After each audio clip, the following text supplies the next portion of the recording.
episode 95 marker.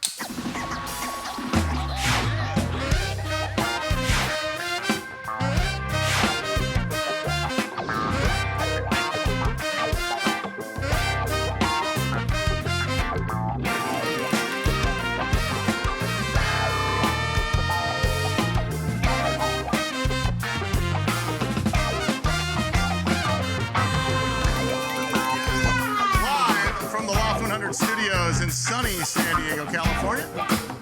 On the air's on the air. Look, there's little Tommy in red. Good morning. Can you give us a little rap, Nacho? Come on. Like the regular song. Come on. Come on. You want some? Ha! Hey.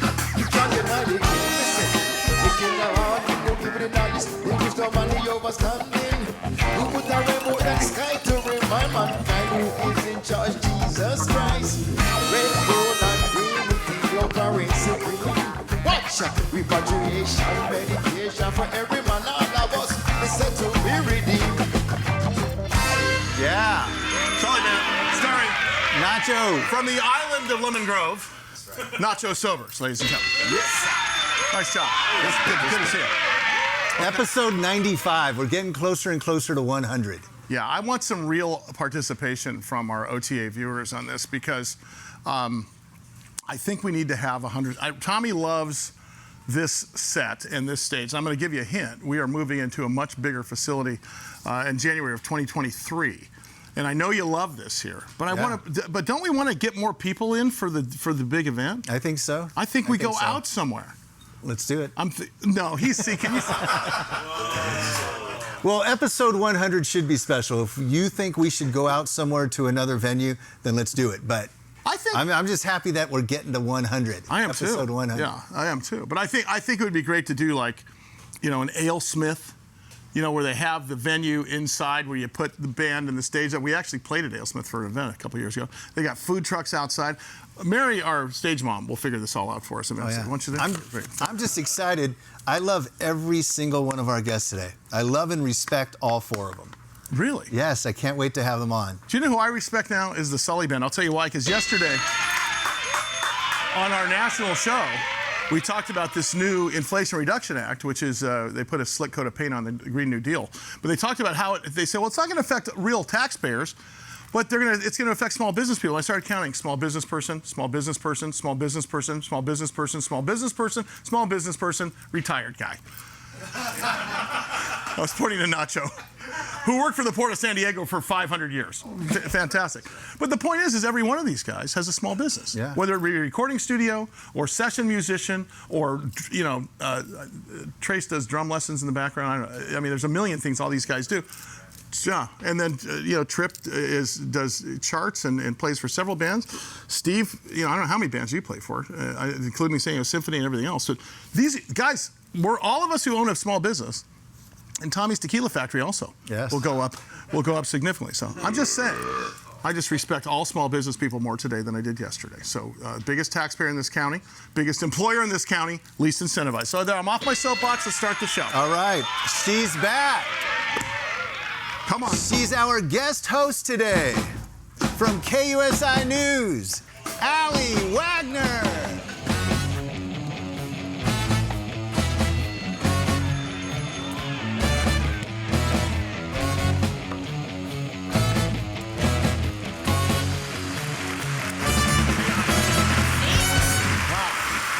Allie Wagner. She officially started work yesterday Yes. on Friday. Great job. Although I felt like I've been working all week because Tommy keeps calling me every 5 minutes telling me something else I got to do. Weren't you on this show like a couple weeks ago? Wait Yes. a second. Hi, Is that buddy. Atlas? Hi, buddy. Is it Bring Atlas to Work Do you Day? want to come say hi? Come on, come say hi, Atlas. Oh and my Trevor. gosh. What's Here up, we go. Trevor? There he is. Hi. There he is. Hey, bud. Nice. Look at this. You want to come say hi? Hey, bud. Yeah. Hi, Atlas. How are you today? Hi. You realize that you're on TV across this entire county? Now Allie showed her entire family on television. Of course. Isn't that part of how it works? I had a shirt like that last year. Okay, so Until someone talked to me and said, you dress like a 2-year-old. So well, Trevor wishes that they we made put this it in the his dryer size. and gave it to Atlas. Yeah, no, he wishes he had it in this size. Are you kidding? Dinosaurs? I know. Well, your husband Trevor has a pair of shorts like that. Yeah. Not nobody's supposed to see. And does Trevor still match? The tags to make sure he's matching. Well, like I the mean, Garanimals. We don't tell you, but it's 3 children, right? Oh, Everybody yeah, knows for sure. this. I know him well. It Yes. is 3. How old is this young man? This young man is how many are you? Do you want to say? How old are you? 2. Yeah. Wow, such a handsome young lad. Yep. And I've seen him, as we all have, seen him grown up sort of on social media. Yeah. And he's a bruiser, by the way. And you built a backyard that is basically a parkour course in the backyard for him. It's almost like a Spartan Games. What do they call that when the guys are? You can sign up now to almost be killed and run 5 miles at the same time. I forget what they call something it. like that. So, but your backyard looks like that. Fantastic. Well, I mean, last time we had Archer on, so this time we've got Atlas hanging out with us. With a name like Atlas, that's a quarterback. Yeah. Right? That's a quarterback. Or race car driver. Yes. Yeah. Trevor, if you could wave a magic wand, what are you thinking? Does it matter? Baseball, right? Oh, yeah, that's How true. about a baseball player? That would be pretty good. Yeah, we'd take that. Well, he can hang as long as he wants. Absolutely. Hey, let's bring out more of our guests. Here we go. From a small office in East County in the 70s to an empire across the world today, Mr. Guitar Man himself, Mr. Bob Taylor.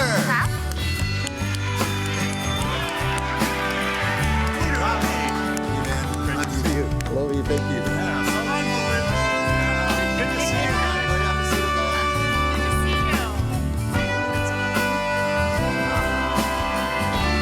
First of all, who pulls out Brad David Gates, Guitar Man? I mean, come on.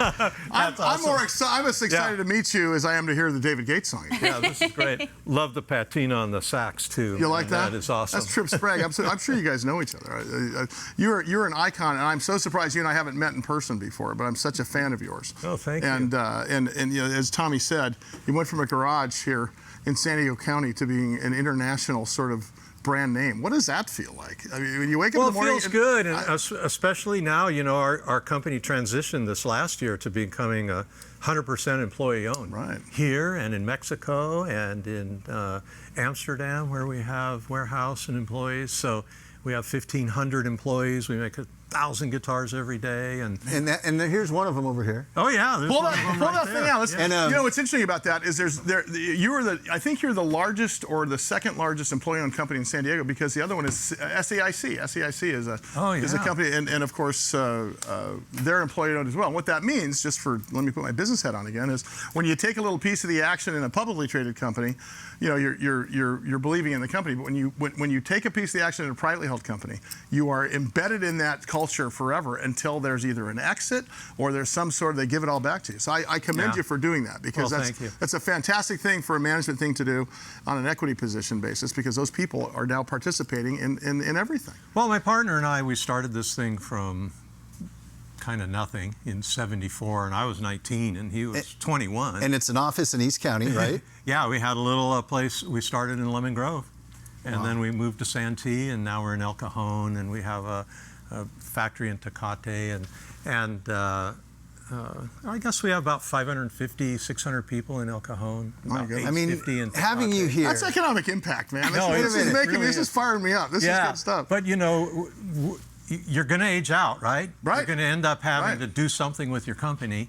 and for us, it was the very best choice to have the employees take it, right? But wait a minute. It's rare that you do interviews, so thank you very much for being here. Oh, you're welcome. I mean, and thank you very much. Ever since the 90s, you have given me a guitar every year for breaking and entering Christmas. Wow. Thank you Well, so I don't like to say no to Tommy. And he never says no Nobody to me. does. No, Tommy's the best. He All the is. way back to Jeff and Jared. Those guys helped Heard us of that out. show? Yeah. I've heard of them. No, but thank you. But before we go on and talk about more things, my son, his name is Craig's List winner. Can you sign the guitar? His name is. sign guitars? My Does he do nephew's. that? My Only in nephew. situations like this, My nephew is When you're put on the spot. There's peer pressure. Bob Taylor would be fine. Okay.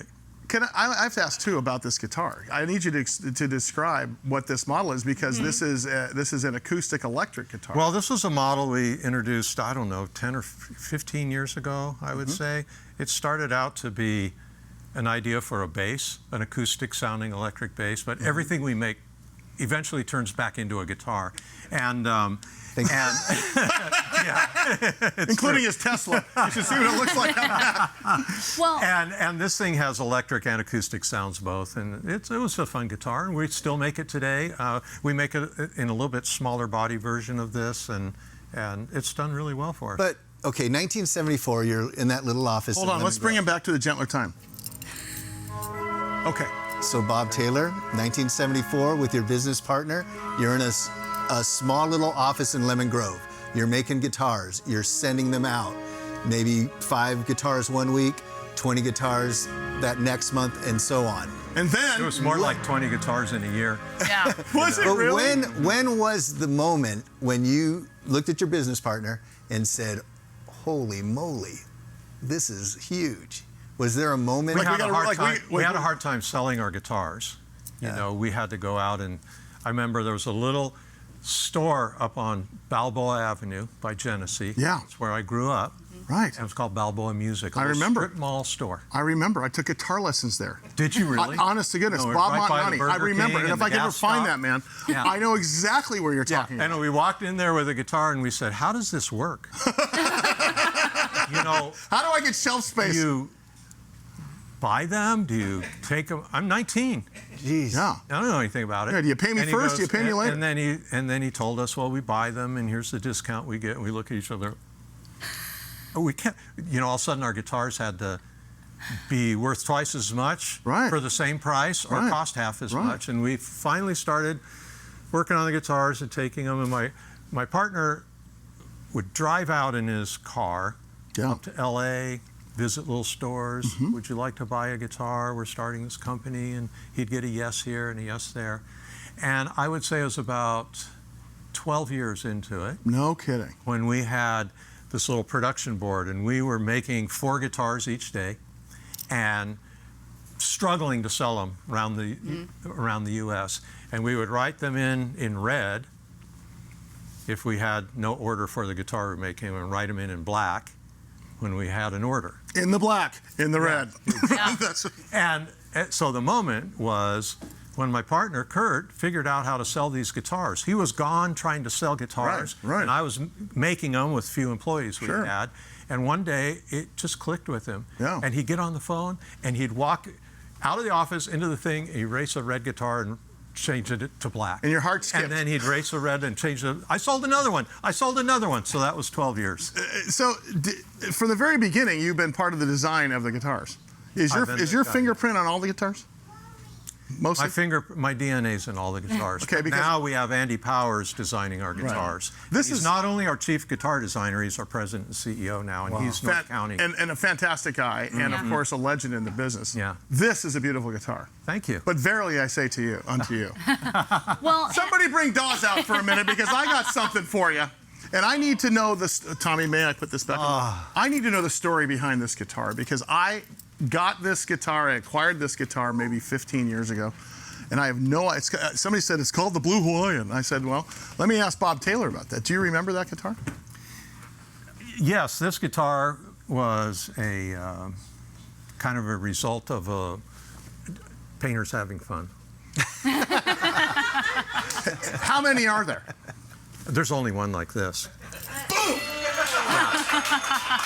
We have a lot of guys at Taylor that work in our finish department, Yeah. and if you turn them loose, Lord Almighty, we have this. we have these little trophies that are a block, kind of like a body, and a thing we call a traveling trophy, and different people get them, and we let these guys paint them, and you would not believe they did like automotive type Yeah. detailing, Right. you know, lowrider stuff on them, Yeah. flames, and you wouldn't believe the talent that was in there. Can I get you to sign the back of this guitar? Would that be okay? Because your name's on the front, but I'll Right. tell you what. And can I tell you today? I Can always you, said, can, I you think sign you're- it, can you sign it to my nephew, eBay winner?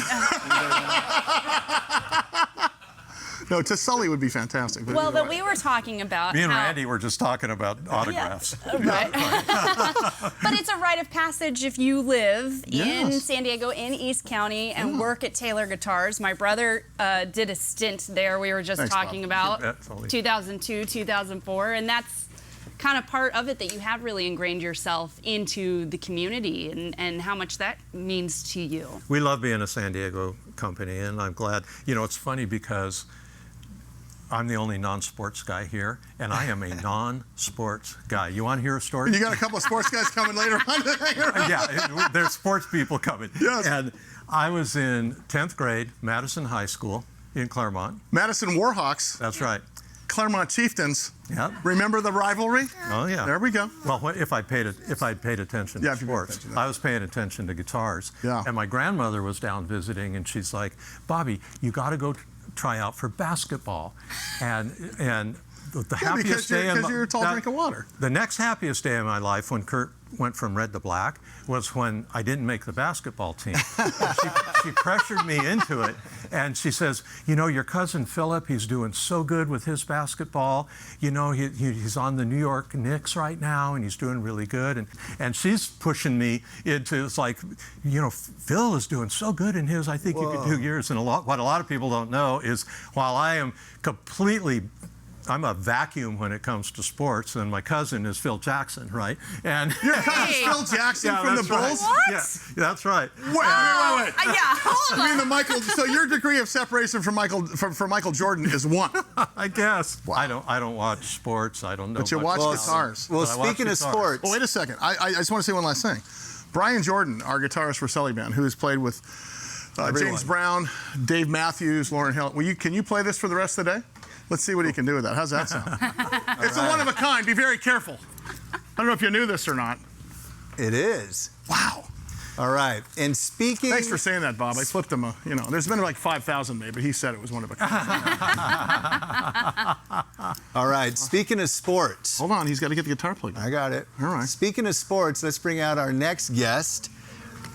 He's a San Diego treasure, the newest member of the San Diego Padres Hall of Fame, Mr. Ted Leitner. Oh, yeah.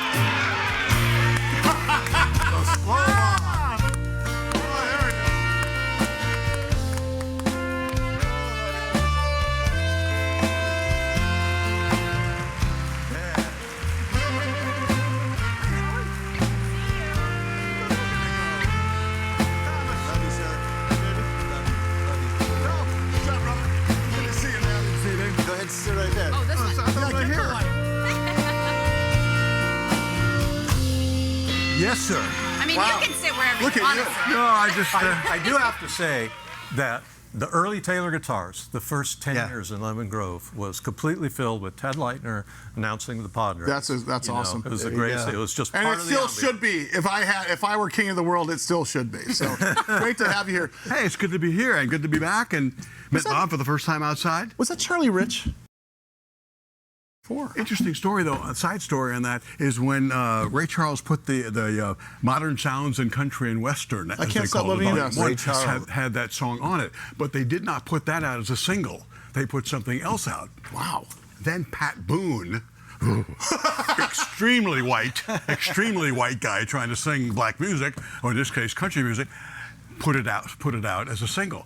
Jack Woods, morning radio guy in San Diego, calls RPM Studios, which is Ray Charles' headquarters in West Hollywood, and talks to Joe Adams, his manager and announcer and all that, and says, "Hey, I got to tell you, Pat Boone's putting out I Can't Stop Loving You. I've heard the album, and Ray Charles is 1,000 times better." And Jack convinced Ray Charles and his people to put out what became his biggest single seller, I Can't Stop Loving You. Can you hear in the back of your head here Ted telling a story in between plays? Yes. I was just gonna say, I closed my eyes for a second. I'm sitting like, I remember you telling stories. You know, Sully, the thing that pushes my button is that when you tell stories like during your broadcast, people just assume they're missing something. If they don't want to hear the story, they just get the score and shut up. That's the best part. So help me God, I never missed a pitch. I never missed a play and weaving a story in between it, but they do get the impression, I don't want to hear your story, you're missing what's going on. And Joe Garagiola, may he rest in peace, was a great friend of mine, lived in Coronado Shores at the high-rise condos when it was so hot in Paradise Valley in Phoenix. Joe would come here, and Joe had the same thing. He would tell me, no, I tell stories, on the Game of the Week with Vin Scully on Saturdays, and people say, I'm missing the game. Shut up. But you're not missing the game. But you're not missing the game. Right. So I wanted to get I love that, though. I had an opportunity to get that in when Sully mentioned that you didn't. I swear you didn't miss a pitch, and I enjoy that more than statistics and ball one, ball two. Yeah. I bet you have a story about every single Padre ever. After we take a break, can you come back with a story about, let's say, Fernando Tatis Jr.? Sure. Too soon? Sure. All right? Sure. All right. Bob Taylor. After the break. Our permanent co-host, if I had him on. Me too. She's going to pay the big dollars, Allie Wagner. Tommy, Sully, on the air is on the air. We'll see you in a minute. Man, that guitar sound. Unbelievable. Watch, this is power, right? See? Love it, baby.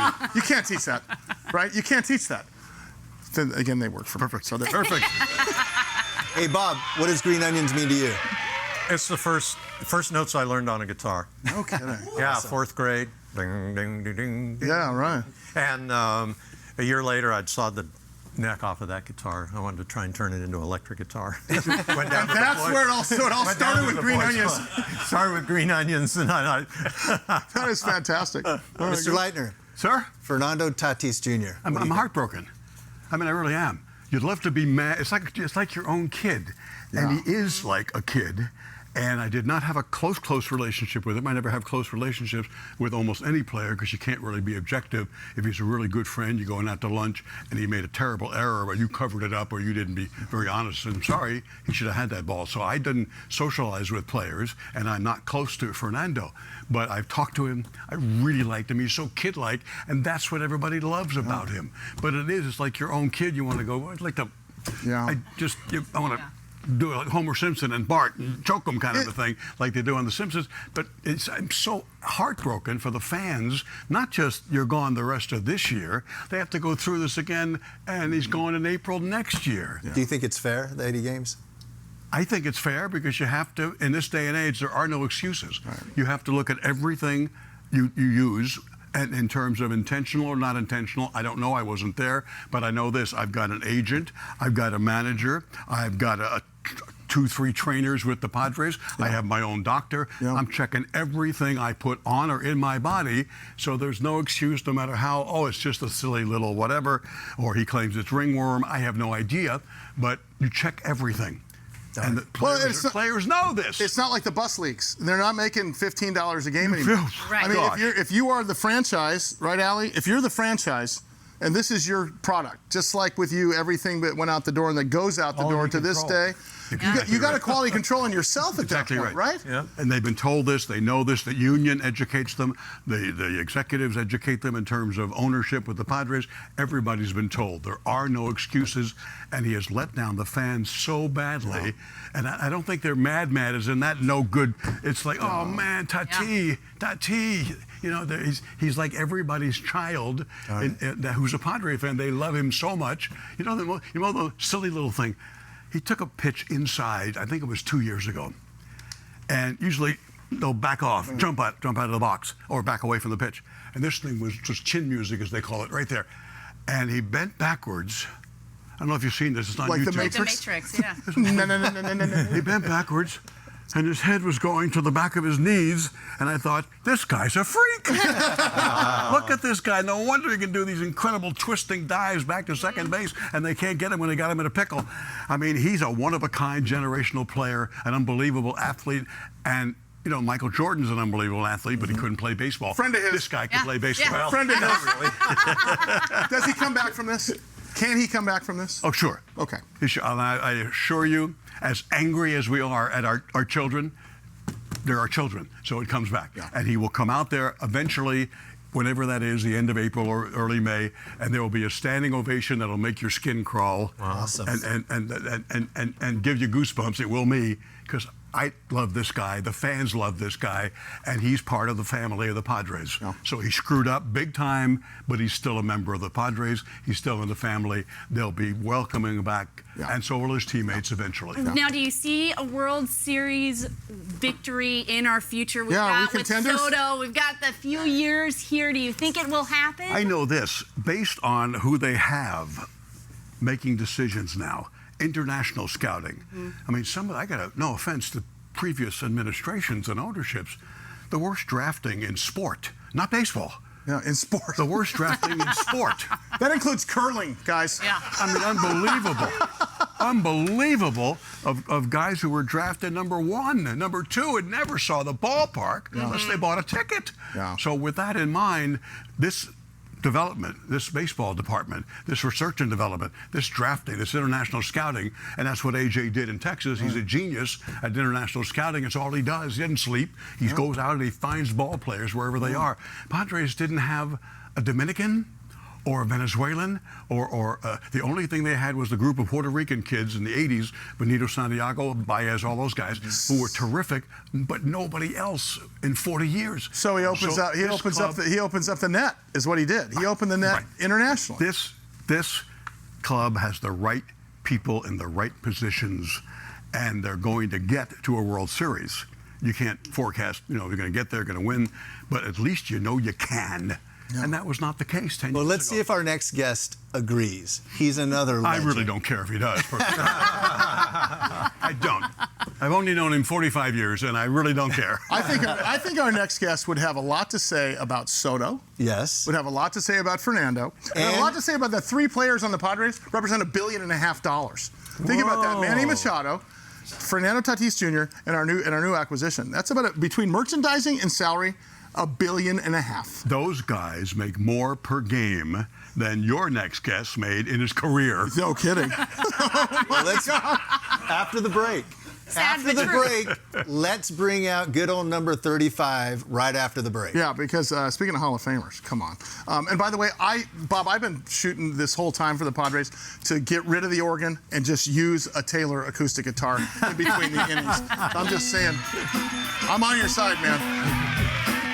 The Petco, it'd be Taylor Park if it were me.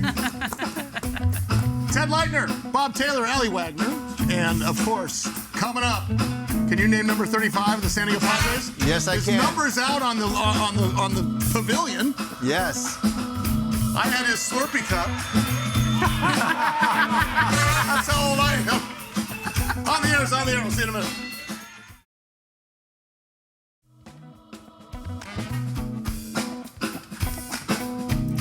Our next guest, he's another great storyteller from the San Diego Padres Hall of Fame. My neighbor in Escondido. He's a legend. He's an icon. Good old number 35, Randy Jones.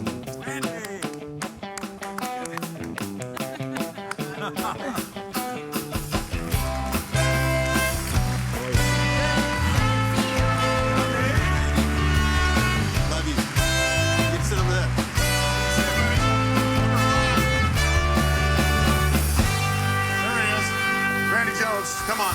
I think this is your 5th appearance, if I'm not mistaken. Right? I don't count. Because you're in the Hall of Fame. Well, It's only, I think you're the most. so is he. Well, yeah.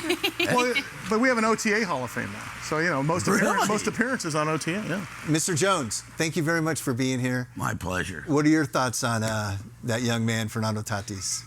What a dope. This is why we have to have Randy on every single show. Every single show. Well, come on now. I mean, It's true. You got the baseball world, by the yin-yangs, and you just kind of screwed it up. Yeah. The motorcycle accident, now this mistake, innocent or not, it doesn't matter. You're still suspended 80 games. Yeah. Okay? Not going to see him all year long. And he just damaged the start of an absolutely spectacular career. He's damaged it a lot. What's interesting is it does, as Bob talks about being 19 years old, putting guitars in place, you start thinking about the youth of these athletes. I mean, they really are kids. compared to the aged five of us here. If you think in Did you terms exclude me from that? I went from here to here. I was very clear about that. Let's rotate. Let's rotate. I went from here to here. Somebody talks like that, my stomach drops. So if they're talking about me, I know it does. But I mean, you have to remember, 23, 24, 25, 26. Man, like that's a kid. That is, Yeah. I mean, I'm not sure know. that the male brain has completely developed until you're 50 and have had a divorce and bad credit and made all the mistakes. but this is That's what it going takes. too far. I don't remember the name of the movie, but there was a movie, a military type movie, and the sergeant says to the soldiers messing up again, "Son, we expect you to be stupid, but you're abusing the privilege." That's exactly right. Well, we see it in Well, Too many said. mistakes. No, it's we know not. you're young. we but see it in the stop. music industry. I mean, Right. kids, Yeah. they can become superstars at 19. No, that's right. And And what do you, 19. yeah, what do you do when you give a then- kid $200 million when he's 24 years old or 19 years old? God, I I'd mean, like to find out. now, I'm not trying to make it. And you would have. I'm not suggesting we make an excuse here, but it does highlight the fact that they're, like you said, dopes sometimes. And Well, they make mistakes, and I agree with Ted. The kid will come right back.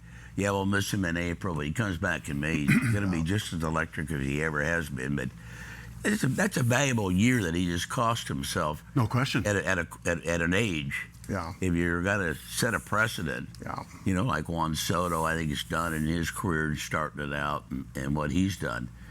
He had the same capability, but now he's missed a year. That's bad. Yeah. He's had a full season. He'll be out a full season. And I mean, $3 million fine is what it turns out to be. $3 million. And what did he sign for? And $340 million over 14 years.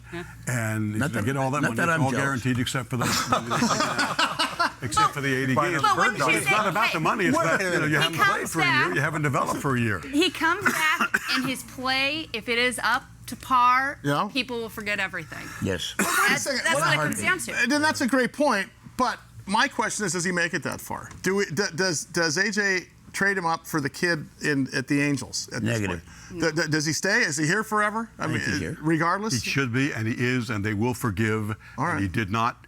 This is not a sexual assault. No, you're This right. is not a rape charge. This is not embezzling. This is not stealing money, which has happened in clubhouses. Guys stealing money, from out of the lockers, out of the so forth. Sure. This is not a crime. that a thing? This is a breaking of the Major long time League ago. collective bargaining rules on drug testing. Nobody got shot. Nobody got murdered. So no, you can't go too far with this. It's a breaking of a rule, but it wasn't, that he pounded someone and into a bloody mess. I got a question for Allie. Allie, you've been you've been the gal on the street for however many years at KUSI. Do you remember the first time you interviewed these guys? Because you are that person who has crossed paths with everybody in San Diego. I'm looking on this set here and I see a bunch of great San Diegans. I mean, honestly, if you think about that, I mean, there's not many locals around here. Icons. Honestly. I was like, I Bless your wouldn't go heart. this far this way, but you know what? I have had the opportunity to interview each one of them, and I think that that's something that's really special and really cool about. How far back does it go? Do you remember? Do you remember No, the first- somebody just asked me, Paul Rudy just asked me, how long have you been doing pep rallies? And I was like, oh my gosh, I'm gonna have to go back and look. I'm like, okay, I started in the Prep Pigskin Report now 14 years ago. Wow. I mean, 12 years ago since I was part-time at KUSI. Unfortunately, So Randy gave me his number so I could call him and say, Randy, you want to do this interview on opening day again? And Sure, man. says Randy yes. gave his number to everybody back then. yeah, exactly. No offense. Exactly. Hell, I still am. I haven't And then, you know what? I said to Ted, it was so good to see him in a fun social setting because for a while, unfortunately, I was always seeing him at kind of sadder events because he was, unfortunately, there was quite a few funerals that we were at. Allie over the years. mentioned to me that it was like, people are going to get to the point where they see you coming and they think, oh God, who died? Because all those memorials Yeah. for Tony Gwynn and Jerry Coleman and Dick Enberg, Yeah. I was involved in all that, and I become known for that, which is not what you want to do, but that's just the way it turned out. Yeah. I got a question for Bob Taylor. So let's bring you back to 1974. Is that what you're talking? Was that the year? Yeah, that's when we started that. And I love talking to San Diegans about this because San Diego, for the people that just got here 10 years ago, looked completely different back then. It was a completely different city. yeah. Do you remember, kind of like when you could drive, the 8 freeway west or east? I remember when there was when there was no 805. Yeah, I do too. Yeah. And then they put that in, and we drove down, and I'd drive out the 8. Has the business climate changed for you? So, I mean, is it if a person were to start a guitar company like you guys did out of their garage right now in this day and age, do you think the on-ramp would be the same or more difficult or easier in your opinion? I think regulation-wise and just the rules that you have to follow, what's expected out of you in business, today's young people that you'd be hiring, young businesses hire young people. Right. It would be harder. Yeah, they were using baby seal eyes for the little dots on the thing back then. Now we got an environmental problem with that, so we can't do that stuff anymore. Hey, after the break, I have a question for Randy and Mr. Leitner about Vin Scully, and I have a question for Mr. Bob Taylor. I want to know the very first time you looked up on a screen or on television and saw a rock star playing a Taylor guitar. Wow, Awesome. awesome. That'd be awesome. All right, on the air. It's on the air. I'm not sure you say the first time you looked at the TV screen and saw Tommy.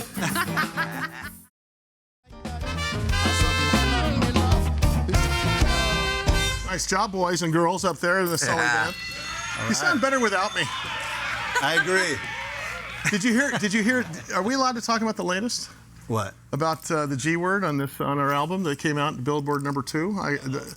Yeah. So we got a call last week that said we got a couple of huge reviews internationally, and now we are up for Grammy consideration. Wow. Awesome. Wow. Wow. Way to go. Way to go, Sal. And that's the point when you look up on the screen that you were talking about, going, okay, this isn't real. This doesn't like when you saw yourself on a billboard the first time, or as Tommy said, you see yourself on the TV screen the first time, or you hear yourself on the radio the first time, right? Or Allie has a million fans writing letters and texting saying, I mean, it's just an odd circumstance, and it makes you realize that all these rock stars, all these athletes, all these celebrities are just people at the end of the day, right? Yeah. And I think that's what we all forget. That's just another dude that just has to be in an interesting circumstance. Very rich. Yeah. People. All right. Great point. Regular Ted. people. Just people. I have a question. Yeah. Bob Taylor. So right here, this is a signature of Taylor. I mean, there's no other guitar in the world that has the same thing, just like a You're talking about the headstock, how it's shaped? Yeah, just Okay. like that's why a- did you that's a decide on trademark. that? Like, Well, we had a sander, Yeah. a belt sander that had a roller at the end, and we put it in and made 3 scoops, and all it was right, good. fair enough. Now, my And question. that is the history of the Taylor headstock. Now, my Simple question. as that, Dad. I love that. Question. So everyone up in LA, all the guitar players are getting Taylor guitars. Television is huge, movies are huge. Was there a moment when you looked up and said, whoa, hey, that person's playing Taylor? 1976, 2 years into it, Rust Never Sleeps, Neil Young. No The kidding. was it the Pacific Cinerama? Is that the name of the huge 70-foot wide screen down in Mission Valley Yeah, in those days? that's right. Where they played Star Wars. That's right. Yeah. That's exactly right. And I heard that he was playing it, but I didn't know. And I went down there, and I had like my buddies like this, and I'm a little shy, and I don't want things to not turn out. I don't want to be responsible for your fun, right? And they're like, hey, is he playing your guitar? And I'm like, shut up. Hey, I think he's gonna play his guitar. I'm like, shut up, you guys. You're not. You Shut can't. up. You can't be in the I shut love up that. business. And then he gets up there on that screen and plays it. That's pretty wild. And it was wonderful. It was as wonderful as something could be. But I always follow that by saying, and the next day I had to go back to work and make guitars. Good point. Yeah. It Well, didn't change my life. Right. That's true. I had to go back and chop wood, carry But water. it was cool, though. It was super At a It is moment. cool. That's exactly right. Oh, yeah. I like that part. Yeah. And she's just like me. I have the Randy Jones Foundation here. Yeah. And I help military kids and military families quite a bit. Yeah, you did. And I just want you to know I could really use a guitar. Bob, how many baby Taylors have you given away for things like that charity? I can't count. I mean, it's thousands. And it's Thousands. wonderful you do it, love man. God bless you. That's why the baby Taylor was made. He was giving away real guitars and realized I could make it cheaper for what we're giving away. If I make a mic. Pretty soon it's gonna be like a Barbie guitar, and you just hand it over. Taylor and it comes with a bobblehead. Swift. Taylor Swift plays a baby Taylor. Yeah, isn't that I mean, unbelievable? so many people play bass. Does James Her Taylor? dad called me one day. Oh, all right, Kookie. You know, Taylor's dad just called me, hon. I can't be there. No. It was before then. He's like, I managed to get through your receptionist, and I got a daughter, and she's really talented. And I know that every father says that about his daughter, but this one really is. And can I send you a cassette tape of Miss Taylor? She was 12 No at that kidding. time. What a great story. We had her. So you were We'd bring her to our trade shows and set her up. In fact, I ran into a guy the other day who was an attorney for Fender, and now he works for Yamaha. And he said, the first time I met you, Bob, I didn't know you at all, but you came out into the hallways of the trade show and you said, I need people to come inside here and sit down because I've got this young girl playing and there's no one listening. And I go, well, and he goes, you grabbed me and you sat me down. You put 50 people in that room. She sat on a stool and played. Wow. It was me and her mom, and No kidding. 50 strangers. What a great What a story. unbelievable Wait, story. so she really was that talented That's then. awesome. I mean, she blew you away from that. Yeah, we cassette had tape? her images on things, priceless and stuff like that. And then, you know, she came back and played like 6 years later and shut down the Anaheim Convention Center. Yeah. Stuffing her into we had a big booth with Yeah. a great stage, Right. but getting security and getting her through, and it was kind of interesting. That's fantastic. But we've seen that, you know, it's a lot. It could be like, you know, young players or young sports people. Who, I love the your- next thing you know, there's 100 people depending on her and Yes, asking thousands. her things. Right. And what do you want? It's a lot of responsibility. My favorite part of that story is that you were the artist relations department and the CEO and the guy that strung the guitars back then, and you had a receptionist. That was a big move for you. I thought that was, that was a big change in your business. Well, but our company was 30 years old by then. Wow. Good. Mr. Leitner, Mr. Jones, Vin Scully. Oh, man. I always was amazed from the first time I met him when I started with the Padres in 1980 that from the time I introduced myself to him at Dodger Stadium, and then we would see each other when the Dodgers came here, and obviously the Padres went to Los Angeles, and he treated me, I thought to myself, he treats me like an equal, and I'm not. Mm-hmm. I'm not as good as Vin. Nobody is. I'm not as good a man as Vin. And he just, of all the people I've known, and you get to meet so many people, not because you're hot stuff, but you're in this business. All of you are in this business. So you meet big stars of whomever, astronauts, former presidents, whatever. But he was the one where I never, ever got to the point of being totally used to it or totally comfortable or not have the mom, dad, talking to Vin Scully. Always I a know how I fanboy. feel Because every my single family- week we do this show. I feel exactly the same way.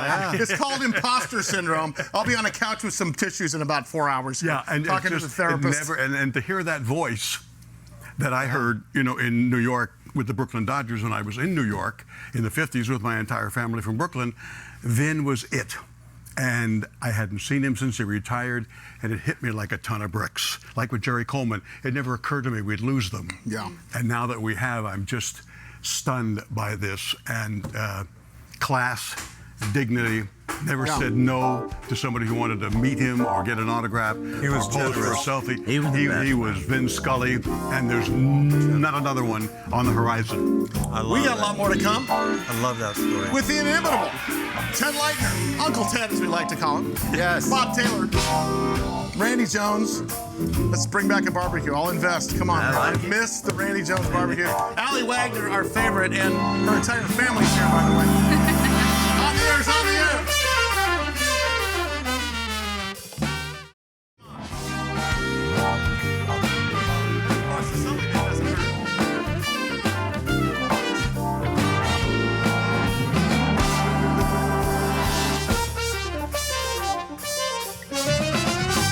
Wow, just like that. Wow.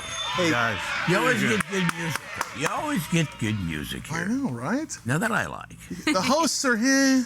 The music, the guests are always fantastic. That's always questionable when I get a text from him. It's always questionable. Yes, it is. I'll start Hey, but- asking. hey- I'll start doing the asking. Okay. Going back to Vin Scully real quick. You know, I was watching a lot of video of Vin Scully when he passed away. He was the master at knowing when not to talk. Like when a great play was happening. To let it breathe, he called it. It was Let it the breathe. best. Yeah. Embrace the pause. What did That's I all. say? Yeah, he liked to hear the crowd is something And that you I would do saw, it on yeah. television, of course, easier because they're seeing the picture. But he would do it on radio with just the crowd noise. That's all you needed. That's And all that you was needed. him. And he was taught that. Red Barber, his teacher, was also a minimalist type of guy who taught him that you don't have to comment on everything, let it go.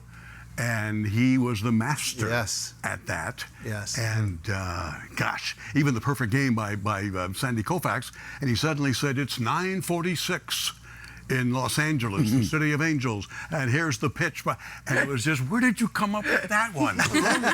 and I mean, that's just amazing. Not just the score and everything else. And then he kept going to the clock, the big clock up there at Dodger Stadium. And later he said, I was doing that for Sandy and his family, that maybe they would like to mark that and have that forever. Wow. And say it's 9:37 now. It's 2-2 on Harvey Keene, and here's the pitch. I thought it was an That's just Arbitron Diaries. genius. That's Remember, just remember the genius. Arbitron Diaries? You had to put out the sound times. They knew what Sure. you were listening to. Who was calling games when you first started out as a pro in '73? Jeez. Do you remember? I don't know either. I can't remember who was calling ball man. because we were listening to transistor radios back then, and I can't for the life of me remember who was calling Padre games back then. At the very beginning, it was, Duke Snyder, Jerry Gross. Oh, that's Wow. right. those That's right. guys in the early That was 70s. 69, 69? but by 73, it was Jerry. Was it in Jerry? the early 70s, Yeah. yes. Okay. Yeah. And then Bob Chandler came Bob also Chandler in the was 70s. with him. I didn't get here till 78, didn't start You with the got- Padres yeah. till 80. But those guys back then, who I obviously never heard because I wasn't here, but those guys, They started, and it was funny. You talk about Duke Snyder doing radio, and when I signed in '72 and got to the Texas League, AA, did right out of college, Duke Snyder was my manager. unbelievable. He was my first manager in professional baseball. Cracked me up. Hey, Bob Randy, Taylor- you tell the best stories. Can you tell us a baseball story? Well, I mean, you talk about Vince Scully, and and it's. And you're talking about the 50s. I remember 57, the transistor radio. I didn't miss a game, and I grew up in Orange County, so Vince Scully was my guy. And I had to hide my transistor from my mom, and she finally tucked me in. Had the transistor underneath the pillow, turned the game on, listened to Vince Scully. Then one thing turns around, and next thing you know, at 73, I get my first win against the Dodgers. I go 9 innings and beat the Dodgers on July 3rd of '73. Not that we remember. No. He just looked it up around outside. Yeah. But, I mean, this is like a Friday. Did you have your friends poking you? Yeah, Friday evening. I'm up at Chavez Ravine, and I beat the Dodgers for my first win, my first major league Awesome. win. So I come cruising in Sunday morning. I'm not pitching, and I'm messing around the clubhouse. And finally, the club, he turned and looks at me and goes, "Hey, what are you doing?" I said, "What do you mean, what am I?" He goes, "Vince Scully's waiting for you out in the dugout." I said, "What?" And he goes, "Yeah, Vince Scully's, you're going to be his pregame guest." I was, "Oh." So, I throw best my is stuff. if you whisper. I throw my stuff The on FCC him. doesn't care. I mean, It's okay. I'm Loud so is no excited. good. I get to meet Vince Scully. I go, Jesus. I was all fired up. And then so I went awesome. up and met Vinny, and being a local Orange County kid and stuff, he kind of took a liking to me and following what I was doing. But, he interviewed me for the pregame, and I was just thrilled. I was just thrilled to death to meet the guy. Yeah. And all these... I love it. I absolutely love it. Can we get this thing together? Hey, Bob, I was looking through a magazine, and I saw Paul McCartney playing a Taylor guitar. I mean, how does that make you feel? Well, I love it. And you want to hear a story about that? Yes. Okay, so it involves George Vargas, our entertainment Yeah, editor right. at the UT. At the UT, right. And we George heard- Varga. Varga, not Vargas. Yeah, Varga. Way to go, Tom. Thanks. And he would call an interview at every NAMM show or trade show that happens once a year. And we'd heard that Paul McCartney had bought a Taylor guitars, 30 years ago. Had bought one. But I'd never seen him play one, ever. It was just, but George got wind of that. And so every time he'd write, he'd go, Taylor guitars played by Paul McCartney and whoever else. And I'd go, George, you can't keep writing that. I don't have any proof. And I need corroboration. Yeah, I need corroboration. And it makes me feel, and finally it got to a point to where I said, I can't do any more interviews with you, George. If you keep writing Paul, he goes, okay, I'm not going to write Paul. The next day, he shows up on Paul McCartney shows up on the Rihanna video playing a tailor. Right. So, so George got, Sorry, you know, George, he's not taking your calls now. Yeah, I'm sorry. taking my calls. He goes, "That is right." Anyways, that guitar actually got to him because Richie Sambora had that. It was a Richie Sambora model. We had done this limited edition. He had one made left-handed, bought it and gave it to Paul. Wow. And then Paul fell in love with it, and he's in GQ with it, and he was on the cover of Costco magazine with it. That is the I Ching That is- of success. I'll tell you what, there's more issues of that than any other magazine. Now I have a new goal. That's it. I mean, think about it. Can you get us on the cover of Costco? I think I can. I think I can. If you can do that for us. I think I can. Before we're out of here, Allie, obviously, welcome back to work here at KUSI. We love to see you back in person. We love to see you back. Good job, Allie. Go back to work. Ted, congratulations on Hall of Fame. Sully, of thank you, course. bud. Your continued success in our new Randy Sully barbecue coming soon. Is it coming soon? Right. All right. Yeah. I'm ready. All right. And Mr. Taylor, thank you very much for always supporting Breaking and Entering Christmas and by giving us baby Taylors. Oh, it's Thank the you. best thing. Yeah. I really thought we were all here because we're from the 70s. I think we were. Yeah. Wow. Big in the 70s. Now we're big and we're 70. Yeah. All right. Till next week on the air.